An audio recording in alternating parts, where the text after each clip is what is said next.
télévision Futurs Médias mbokk yi jërë ngeen jëf ñoo ngi leen di nuyu bu baax a baax sant leen gërëm leen dellu rafetlu ni ngeen àndee ak suñu ay programme fas yéene ànd ak yéen ci soir d'info gërëm sant yàlla sunu borom bi ñu may ñu teewee ko soir d'info tey ñu ciy waxtaane wàllu kaaraange ci nit ñi wàllu kaaraange ci ndaje yi wàllu kaaraange ci jamono ñu ciy dalal Pape Birame Ndiaye ñi ngi lay nuyu di rafetlu sa teewaay ci télévision Futurs Médias. ñu ngi lay nuyu di la remercier ñëpp ñu seetaan émission bi et je sais pas quoi d'autre dire mais franchement je suis content que le fait que vous m'avez reçu. bu ñu demee ba ci kanam téléspectateurs yi dinañ mën a jàngee ci yow lu bari ci wàllu kaaraange. fàttali na it yaa jiite wala centre de formation en sécurité privée et sécurité au travail bari na ci yoo xam ne yaa ko jiite di tàggat nit ñi ci nu ñu waral doxalee ci wàllu kaaraange ci jamono ci seen liggéey ak yu ni mel. sa teewaay fii bokk na ci ñu àndandoo jàngatandoo wàllu sécurité rawatina ci élection campagne bi ñu jëm gis nañu ay scènes de violence yu fi am donte sax xëy na. ba ñu demeek léegi nemmeekuñ ko. maanaam gëj na fay am bi campagne bi tàmbaleeg léegi mais dund nañu ko muy dellu si waat encore coowal sécurité ci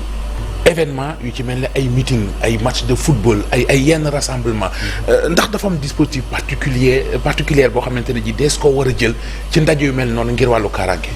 en fait suñu demee bay am ay organisateurs des gens yu décidé ni dañuy def meeting wala dañuy def convoi yóbbu ay nit di déplacer nit ça veut dire que ñooñu à la base logiquement war nañ am une autorisation préfectorale ou bien communale peut-être parce qu'ils vont passer dans des zones et une fois que tout ça c'est fait ñoom ñëpp war nañ leen mën a former ba pare parce que yow booy déplacer ay nit ñi ngay déplacer war nga yow mi leen di déplacer xam ñaata nit ngay déplacer déjà mooy yow mi yore sécurité bi. war nga xam ñi nekk sa ginnaaw ñi nga war a protéger. voilà war nga xam ñaata nit nga war a yóbbu. ngam ngay déplacer zone yi ñuy jaar zone yooyu war nañ ko délimiter avant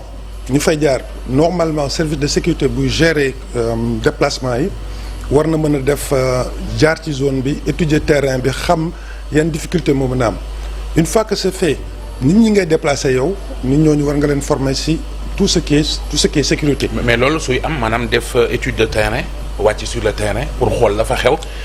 du maanaam buy am du bokk ak jour bi événement bi war a am. ça doit être avant. mais loolu dañu gis xëy na ay police ay gendarmerie dinañ ko def ci bu fekkente ne autorité bu mag comme président day déplacé wu. mais est-ce que loolu dafa war ci ñi nga xam ne dañuy gérer sécurité privée. bu dee yow je donne un exemple. yow nga nekk candidat. je sais pas pour une élection législative comme c'est le cas en fait. logiquement. war nga am staff dans ton équipe. am na ñoo xam ne ñoo war a charger kaaraange. effectivement ce service bi. staff effectivement donc ñooñu logiquement war nañ xam nañ tracé bi fi ñuy jaar. avant donc war nañ fa mën a jaar ñoom avant. à la veille pour mën a canaliser xam fi ne ngi jaar lu fa am bu dee am de 4 doo daan 5 doo c'est un exemple à la base en fait et après. population yi ñuy affronter war nañ mën a xam nan nañu canaliser candidat bi buy jàll avant avant l'événement pendant et après l'événement donc tout ça doit être bien ficelé en fait mais warul nekk un truc de au hasard c'est-à-dire que dañu jàll rek lu ñu fa fekk baax na non c'est pas possible ça doit être pro. léegi Pape Birame Ndiaye dafa am mbir mu ñuy seetlu également parce que sooy gérer sécurité nit ki su violence amee li ñuy xaar ci yow mooy nga exfiltrer ko rawale ko. mais ñu gis ne Sénégal c'est le contraire dañuy taxaw di jàmmaarloog ñi indi violence bi fit ji gën a yokk nga gën a exposer ñi nga war a protéger est-ce que noonu lañ ko jàngalee. non l'autorité passe avant tout. c'est vrai que parfois ça pose problème on va dire oui. ministre bi wala député bi moom nañu protéger mais en fait c'est l'autorité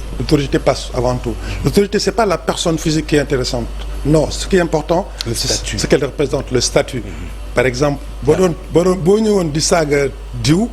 ci turam ak santam ok mais soo ko saaga en tant qu'autorité ça change tout c'est pas la même chose en fait donc autorité bi dañu war a mën a extirper tout de suite de la zone dangereuse et après il y a un autre dispositif de sécurité boo xam ne mooy nekk sur place maintenant pour que l'autorité bu ñuy extraire ama keneen du mën a ñëw après pour suivre derrière tu vois et après il y a un troisième dispositif qui est là maintenant pour canaliser la foule pour essayer de trouver qu'est-ce qui a amené tout ça de sorte que si l'autorité de police veut faire des enquêtes automatiquement dina am interlocuteur dana am déjà interlocuteur bu ko wax na ko ça s'est passé comme ça s'est passé comme ça donc mais ils sont pas là pour se battre avec les gens non négatif non loolu moo ma jaaxal mais da nga wax lu am solo mooy booy protéger nit ci xew-xew bu ni mel bu amee donc ñetti pàcc la war a doon mooy ñu koy rawale ñuy dox ci diggante ba ñenn du ko song ak ñiy téye les assaillants c'est ça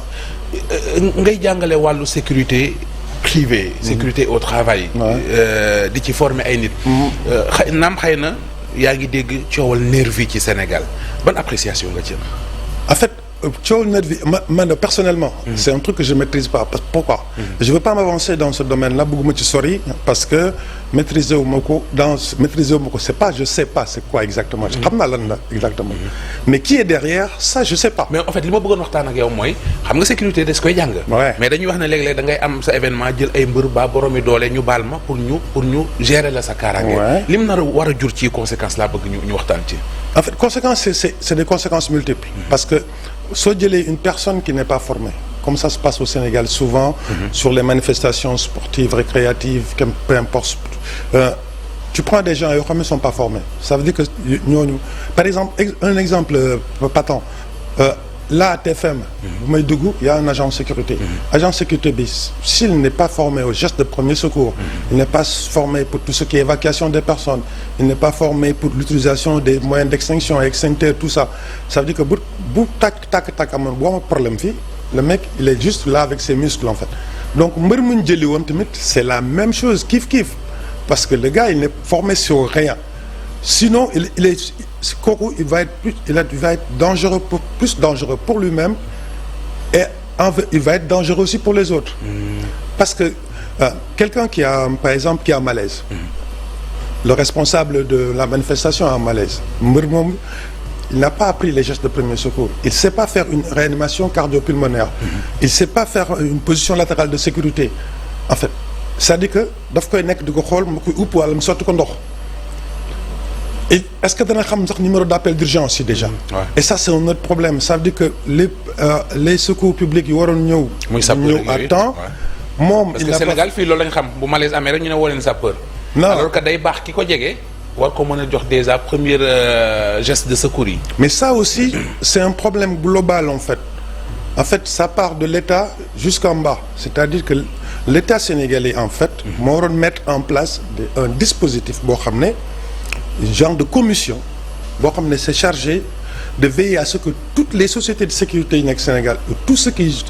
concourt dans la sécurité c'est des gens qui ont une carte professionnelle qui ont été formés dans des centres de formation dans des écoles ils ont une carte professionnelle qui montre que ils savent faire des gestes de secours ils savent accueillir des gens ils savent gérer des conflits ils savent parler accueillir les personnes ils savent faire tout ce qui est nécessaire dans la sécurité et l'État derrière cette commission va venir surveiller contrôler toutes ces personnes c'est-à-dire que il vient à TFM il voit que l'agent de sécurité qui est devant il n'a pas de carte pro il n'est pas formé ok il y a une amende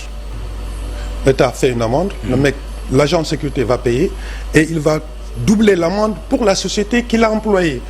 et dans ce cas ça va faire entrer de l'argent pour l'État et les gens seront obligés d'être carrés dans tous mais su dee amul à ce niveau il y a rien forcément ñi nekk ci suuf ils vont se dire bon kenn duñu contrôler donc damay dem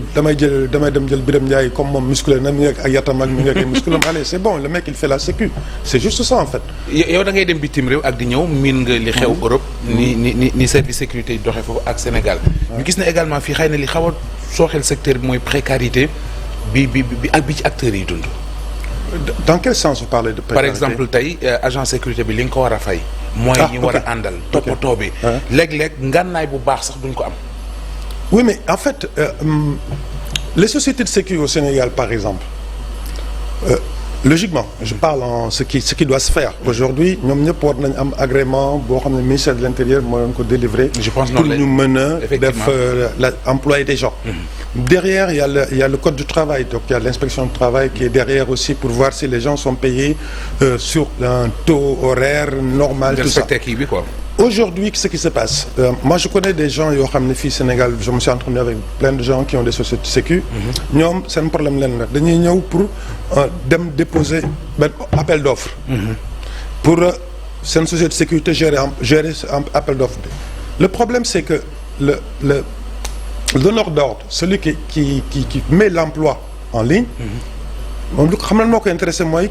qui demande le moins cher. Oui, effectivement. Donc s'il prend celui qui est le moins cher le reste ça l'intéresse pas est-ce que société bi bu mu ko employé est-ce que dana ko laaj ndax agents yi montrez-moi des preuves que les agents sont payés au SMIC au tarif minimum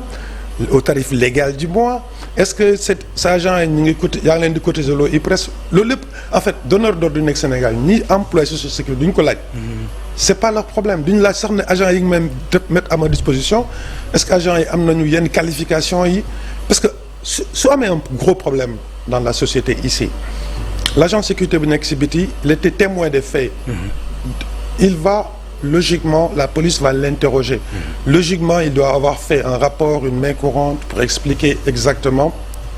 en fait qu'est-ce qui s'est passé. Mais si ce monsieur ne sait pas lire ni écrire. Day compliqué. Et si ce monsieur TFM bu ko employé mësul laajte casier judiciaire nit ki pour xam ndax il a un passé judiciaire ou pas parce que je prends l'exemple TFM mais je m'excuse c'est un exemple ok donc à la longue c'est quoi c'est-à-dire que ki employé agent bi laajul casier judiciaire laajul carte professionnelle laajul diplôme agent bi en sécurité laajul loolu lépp laajul ndax kii patron ndax da koy fay weer bu dee laajul tous il y a plein de trucs qui vont pas et ce qui a intéressé par exemple TFM dans l'histoire c'est que société bi au mois dafa ne daal man agent yi ma leen di tegal vous me payez allez 100 francs CFA par heure c'est un exemple si ok alors que il y a d'autres sociétés qui vont demander par exemple 2000 francs mais eux derrière il y a tout ce qu'il faut il y a tout ce qu'il faut c'est des mecs qui sont formés c'est des mecs qui ont la stature qui ont le statut qui ont tout ce qu'il faut en fait et ça aussi c'est un problème boo xam ne c'est à l'État de gérer ça mais tant que l'État ne vérifie pas ce qui se fait forcément c'est du laisser aller très bien bala ñu jeexal dafa ay ñaari ponk yoo xam ne bëggoon naa partager ci ak yow sa xam-xam ak lakk am na muy incendie muy feu war nañu évacuer nit ñi évacuation bi nu mu war a demee en fait l'évacuation déjà à la base il faut qu'il y ait la prévention c'est-à-dire la prévention c'est quoi il faut qu'il y ait déjà des exercices d'évacuation qui vont se faire ça dépend des établissements il y a des établissements qui reçoivent du public qui font plus de 1500 personnes et autres ce qu'on appelle les premières catégories en fait dans ces établissements forcément tous les ans il y a des exercices d'évacuation on habitue le public on habitue le personnel à des exercices d'évac qui permettent que heure bu amee ku nekk xam nga fi nga war a jaar maanaam tey ma joxe exemple tey hôpital ñu fay liggéeyee dañ leen a war di leeral wax di expliquer def ay exercices pour ñu xam tey bu dara xewoon ci hôpital bi nu ñu war a doxalee donc il y a ces exercices il y a les affichages c'est-à-dire des consignes générales et particulières qui sont affichées partout qui permettent aux gens de savoir tac j'ai un incendie la conduite à tenir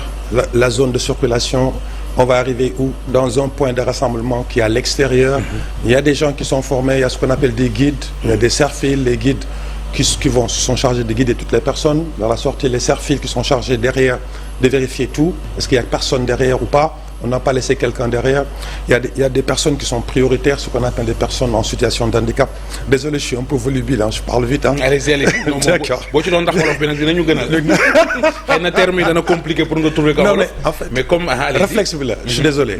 donc du coup en fait ñooñu ñëpp plus le chargé d'évacuation c'est tout un staff des personnes qui sont formées pour ça de sorte que bu ñu waree évacuer bu ñu waree génn nit ñëpp ci bâtiment bi yóbbu leen feneen nit ñi xam nañu déjà comment faire et en plus de ça il y a des personnes yu liggéey ci hôpital bi comme cas hôpital nga joxe des personnes yoo xam ne ñooñu ils savent comment utiliser les moyens de secours c'est-à-dire les robinets d'incendie armés les extincteurs et plein d'autres éléments qui sont à l'intérieur du bâtiment ñoom c'est ça leur taf de faire ça en fait le chef d'établissement il a l'obligation légale c'est une obligation pénale même en fait de faire ça en fait mais le problème c'est que pénalement aujourd'hui au Sénégal on condamne personne un chef d'établissement su tàkkamee jamais on ne parle jamais de ça alors que c'est lui le premier responsable en fait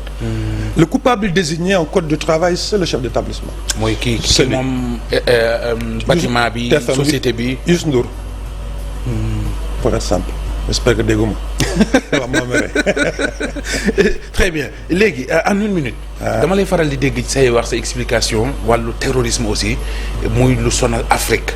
li ci ëpp aussi wàllu kaaraange ci la bokk. ñu bëggoon ci xam sa xalaat. En fait, terrorisme, en fait, ce qu'il faut comprendre, c'est que le radical, ça vient de la terreur, en fait. Ce qui a amené ça, c'est surtout déjà, bon, après, les gens vont, en général, on parle toujours de terrorisme islamique, mais avant le terrorisme islamique, il y a toujours eu du terrorisme, en fait. Si tu prends l'exemple de la France pendant l'occupation allemande, ceux qui étaient avec le gouvernement de Vichy, ceux qui étaient contre ce gouvernement, ça dépend de quelle position tu es. Si tu es du côté de Vichy, on va dire que bon, tu es un patriote. Tu es de l'autre côté, genre De Gaulle, vous êtes des terroristes. Aujourd'hui, Bodem et Israël, les Israéliens considèrent les Palestiniens comme des terroristes. Puis en Palestine, c'est le contraire en fait. Donc ça dépend tout simplement des positions. Mais ce qu'il faut savoir, c'est un phénomène global. Pour régler ce problème, ça va au sommet de l'État jusqu'en bas, la population. Parce que tant que les gens sont dans la pauvreté, dans l'ignorance, qu'ils ont faim, c'est plus facile de manipuler un peuple. C'est ça en fait, de le faire comprendre des choses. Pape Birame Ndiaye maa ngi lay gërëm bu baax. Moi aussi je vous remercie foncièrement, c'est gentil. mbégte la woon ci am la ci soir d'un xaju ci sa xam-xam màcc jëm ci wàllu sécurité publique ak sécurité au travail ñu doon waxtaane kaaraange gi war ci jamono rawatina ci jamonoy campagne électorale bi ñu nekk mbégte la sant la bu baax a baax gërëm la. Merci. jërëjëf gërëm leen yéen it ci ànd beeg télévision Futurs Médias ci kanam tuuti ma ànd ak yéen ci xibaar.